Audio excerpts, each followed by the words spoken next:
मुल्क में एक और एनआरओ की बाज़गश्त, क्या वाकई एनआरओ आ रहा है? क्या कहते हैं अरकान असेंबली, आइए उन्हीं से जानते हैं। हमने तो धमकी दे दी है ना इस एनआरओ के ऊपर।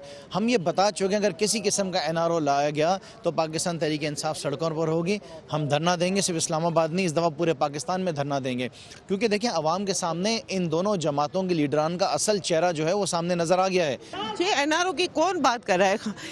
नून लीग को अवाम चाहिए, नून लीग को जो है अमन चाहिए, जो दे रही है।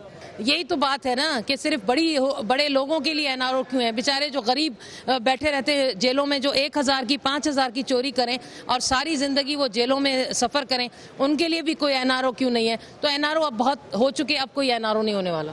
किसी एक शख्स को बचाने के लिए या किसी एक शख्स के मफाद के लिए तो इस तरह का एनआरओ तो नहीं आना चाहिए, वो मुल्क और कौम के मफाद के खिलाफ है। ये एक एनआरओ उनके लिए भी आना चाहिए जो बेगुनाह बच्चा जेल में जो है कैद बंद की सोबतें गुजार रहे हैं, और इसी तरह हज़ारों कैदी जो है वो सालों से अपने मुकदमात चलने का इंतज़ार कर रहे हैं। उनके लिए कब एनआरओ आएगा? अपोजिशन अरकान कहते हैं अगर एनआरओ से बड़े जराइम में मुलविस लोगों को रिलीफ दिया जाता है तो जेलों में कैद छोटे मुलजमान को भी एनआरओ देकर रिहा किया जाए। कैमरामैन अली जान के साथ Imtiaz Mugeri, don news, Karachi.